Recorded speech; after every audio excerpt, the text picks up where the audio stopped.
বন্ধুরা, যাদের কিন্তু জব কার্ড রয়েছে তার জন্য গুরুত্বপূর্ণ আপডেট। যাদের জব কার্ড রয়েছে তাদের ইতিমধ্যে সবাইকে আধার লিঙ্ক কিন্তু বর্তমানে করতে হচ্ছে, অর্থাৎ আধার যে ইকেওয়াইসি বর্তমানে সবাইকে করতে হচ্ছে। বর্তমানে কিন্তু পশ্চিমবঙ্গের সমস্ত ডিস্ট্রিক্টে এই জব কার্ডের সঙ্গে আধার লিঙ্ক কিন্তু ইতিমধ্যে শুরু হয়ে গেছে। প্রায় সমস্ত পঞ্চায়েতে কিন্তু এই কাজটি শুরু করে দেওয়া হয়েছে। এর কিন্তু সম্পূর্ণ অনলাইনের মাধ্যমে কিন্তু এই কাজটি হচ্ছে। এবার কিভাবে সেটা বর্তমানে হচ্ছে, অনলাইনে কিভাবে কাজটি হচ্ছে সেটা বলার আগে আপনাদের জানিয়ে দিই এইটা কেন করা হচ্ছে। ঠিক আছে, এই যে বর্তমানে জব কার্ডের সঙ্গে আধার লিঙ্কটা কেন করানো হচ্ছে। দেখুন, এই বর্তমানে কিন্তু এই যে জব কার্ডে যেই সব যে নাম রয়েছে, যাদের যাদের নাম রয়েছে তাদেরকে এই কাজটি করানো হচ্ছে। কারণ এখন বর্তমানে জব কার্ডে যাদের যাদের নাম রয়েছে তাদের মধ্যে অনেকেই কিন্তু মারা গিয়েছেন, অথবা কোনো কারণে তারা কিন্তু জব কার্ড আলাদা করে নিয়েছেন। তো সেক্ষেত্রে আপনার জব কার্ডে বা জব কার্ড ফ্যামিলি অনুযায়ী হয়, ঠিক আছে, একটি জব কার্ড হয় তার মধ্যে ফ্যামিলি সমস্ত মেম্বার থাকে। এবার যদি সবাইকে কিন্তু এই আধার লিঙ্কটা করতে হচ্ছে, সবাইকে কিন্তু ফেস অথেন্টিকেশনের মাধ্যমে এই কাজটি হচ্ছে। তো সেক্ষেত্রে অনেকে কিন্তু মারা গিয়েছে, অথবা অনেকে কিন্তু ফ্যামিলি আলাদা করে নিয়েছে। তো সেই জন্য কিন্তু বর্তমানে এই ভেরিফিকেশনের হওয়ার ফলে তারা কিন্তু সেই জব কার্ড থেকে বাদ হয়ে যাবে। তো সেই জন্য কিন্তু বর্তমানে সরকারের তরফ থেকে এই নির্দেশটা দেওয়া হচ্ছে।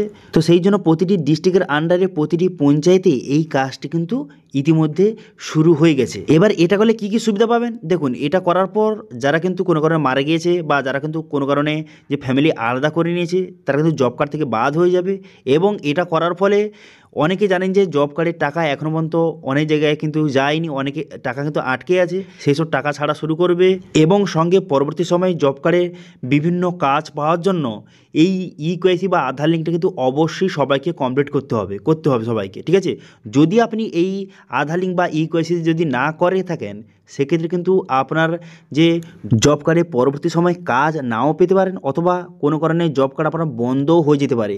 সেই জন্য যাদের জব কার্ড রয়েছে সবাইকে কিন্তু এই ইকেওয়াইসি বা আধার লিঙ্কটা কিন্তু অবশ্যই কমপ্লিট করতে হবে। ঠিক আছে, তো এবার বলে রাখি এই কাজটি কিভাবে করবেন, এই যে জব কার্ডে আধার লিঙ্কটা কীভাবে করবেন। দেখুন, এখন বর্তমানে কিন্তু যে পঞ্চায়েতের যে বুথে বুথে এই কাজটা কিন্তু হচ্ছে। প্রতিটি পঞ্চায়েতের যে আন্ডারে বুথগুলি রয়েছে সেই বুথে বুথে কিন্তু এই কাজগুলি বর্তমানে কিন্তু অনলাইনের মাধ্যমেই তারা করছে। এবার অনলাইনে কারা করছে, যারা কিন্তু পঞ্চায়েতের যেই সব সহায়ক অফিসার রয়েছে তারা কিন্তু অনলাইনের মাধ্যমে এই কাজটি করছে।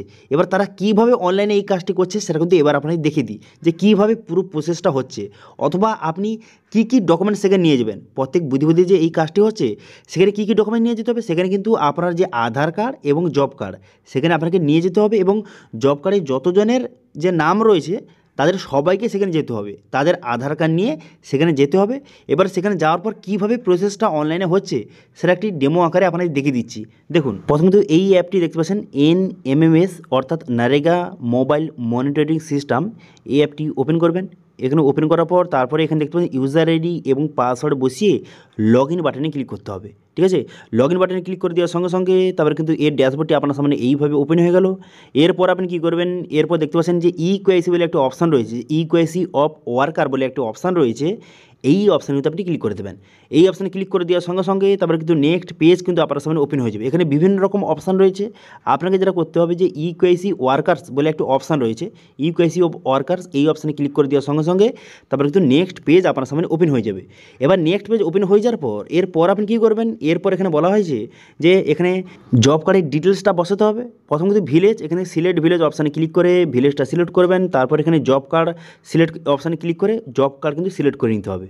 এবার ভিলেজ এবং জব কার্ডটা সিলেক্ট হয়ে যাওয়ার পর তারপরে সার্চ বাটনে ক্লিক করে দেওয়ার সঙ্গে সঙ্গে যে মেম্বার রয়েছে, ঠিক আছে, যার এই জব কার্ডটা যার, ঠিক আছে, তার কিন্তু ডিটেলস এখানে শো হয়ে যাবে। ঠিক আছে, এই দুটো বসানোর সঙ্গে সঙ্গে সার্চ বাটনে ক্লিক করে দেওয়ার সঙ্গে সঙ্গে যার জব কার্ড তার কিন্তু ডিটেলস এখানে শো হয়ে যাবে। কতজন মেম্বার রয়েছে সেই জব কার্ডে সমস্ত মেম্বারের ডিটেলস কিন্তু একে একে শো হয়ে যাবে। ঠিক আছে, একে একে শো হয়ে যাওয়ার পর তারপর কী হবে, তারপর হচ্ছে যেই মেম্বারে জব কার্ডের সঙ্গে আধার লিঙ্ক করতে চান, ঠিক আছে, তার উপরে কিন্তু ক্লিক করবেন। ঠিক আছে, এখানে মেম্বারের লিস্ট কিন্তু শো হয়ে গেলে এই যে জব কার্ডে এটা কিন্তু একজন মেম্বার রয়েছে সেজন্য একটা শো হচ্ছে। এবার এই অপশানে ক্লিক করে দেওয়ার সঙ্গে সঙ্গে তারপর কিন্তু এখানে যে ফেস অথেন্টিকেশনের যে অ্যাপটি কিন্তু ওপেন হয়ে যাবে, এইভাবে ওপেন হয়ে যাবে। এটা কিন্তু অ্যালাউ করতে হবে। এটা অ্যালাউ করার সঙ্গে সঙ্গে ফেস অথেন্টিকেশনে কিন্তু অপশানে শো হয়ে যাবে। ঠিক আছে, এবার যার জব কার্ড, যার যে জব কার্ডের নাম্বার উপরে ক্লিক করেছেন, ঠিক আছে, তার এখানে কিন্তু ফেস অথেন্টিকেশন কিন্তু করতে হবে, ঠিক আছে। ফেস অথেন্টিকেশন করার সঙ্গে সঙ্গে এই যে আধার ফেস আইডি অ্যাপটি ওপেন হয়ে যাওয়ার পর তারপরে ফেস অথেন্টিকেশনের অপশান কিন্তু খুলে যাবে, খুলে যাওয়ার পর তারপর তার ফেসটা সেখানে ধরে ফেস অথেন্টিকেশন কিন্তু করতে হবে, ঠিক আছে। তো এইভাবে একে একে যে জব কার্ডের সঙ্গে যতজন মেম্বার রয়েছে সবার কিন্তু একে একে এইভাবে ফেস অথেন্টিকেশনের মাধ্যমে কেওয়াইসি কিন্তু কমপ্লিট করতে হবে বা আধার লিঙ্কটা করতে হবে এইভাবে। তারপর কিন্তু পরিবারে সবার হয়ে যাওয়ার পর কেওয়াইসিটা কমপ্লিট হয়ে বা আধার লিঙ্কটা হয়ে যাওয়ার পর এইরকম একটি সিট, এই সিটে কিন্তু সমস্ত ডিটেলস কিন্তু এখানে শো হয়ে যাবে বা তারা বসিয়ে দেবে, ঠিক আছে। বসিয়ে দেওয়ার পর আপনার কাজ কিন্তু কমপ্লিট, ঠিক আছে। তো এইভাবে বর্তমানে কিন্তু এই কাজটা কারা করছে, এটা কিন্তু অনলাইনে হচ্ছে, কিন্তু এটা যে পঞ্চায়েতের যে সহায়ক যে অফিসার রয়েছে যারা কিন্তু যে পঞ্চায়েতের যে কম্পিউটারে কাজ করে তারা কিন্তু এই অ্যাপের দ্বারা সবার কিন্তু বর্তমানে যে আধার লিঙ্কটা করছে, জব কার্ডের সঙ্গে আধার লিঙ্কটা কিন্তু অনলাইনে এইভাবে তারা করে দিচ্ছে, ঠিক আছে। তো সেক্ষেত্রে বুঝে বুঝে কিন্তু এই প্রসেসটা চালু হয়ে গেছে। তো সেক্ষেত্রে আপনি কি করবেন, আপনার যে জব কার্ডে যতজন মেম্বার রয়েছে সবার কিন্তু যে আধার কার্ডের জেরক্স এবং সঙ্গে যে জব কার্ডের জেরক্স কিন্তু সেখানে নিয়ে যেতে হবে, বুঝে নিয়ে যাওয়ার পর তারপরে কিন্তু তারা এইভাবে এই ফেস অথেন্টিকেশনের মাধ্যমেও তারা এই জব কার্ডের সঙ্গে আধার লিঙ্কটা কিন্তু করে দেবে, ঠিক আছে, অনলাইন পদ্ধতির মাধ্যমে। এটা কিন্তু অনলাইন পদ্ধতি, কিন্তু এটা কিন্তু পঞ্চায়েতের তরফ থেকেই এই কাজটি করানো হচ্ছে, ঠিক আছে। তো আশা করি বুঝতে পারছেন বর্তমানে যে জব কার্ডের সঙ্গে আধার লিঙ্কটা অনলাইনে এইভাবে হচ্ছে। তো আপনি কীভাবে করবেন অথবা কারা কারা করতে পারবেন অথবা কী কী ডকুমেন্টস লাগবে সেটা কিন্তু আপনি জানিয়ে দিলাম, অথবা কোন প্রসেসের মাধ্যমে বর্তমানে অনলাইনে যে জব কার্ডের সঙ্গে আধার লিঙ্কটা হচ্ছে সেটা কিন্তু আপনাদের জানিয়ে দিলাম, ঠিক আছে। এবার এটা নিয়ে যদি কোনো রকম যদি আপনার কোশ্চেন থেকে থাকে অবশ্যই কমেন্ট করুন, আমি অবশ্যই আপনাদের রিপ্লাই করব। এবং আজকে ভিডিওটা ভালো লাগে তাহলে ভিডিওটা লাইক করে দেবেন এবং ভিডিও কিন্তু বন্ধুর সঙ্গে শেয়ার করে দেবেন। এবং আমাদের চ্যানেলে প্রথমবার ভিজিট করে থাকলে আমাদের চ্যানেলটিকে সাবস্ক্রাইব করে রাখুন এবং পাশে থাকা বেল আইকনটিকে অবশ্যই প্রেস করে রাখুন। আজকে ভিডিওটা এই পর্যন্তই, দেখা হচ্ছে নেক্সট ভিডিওতে। Thank you.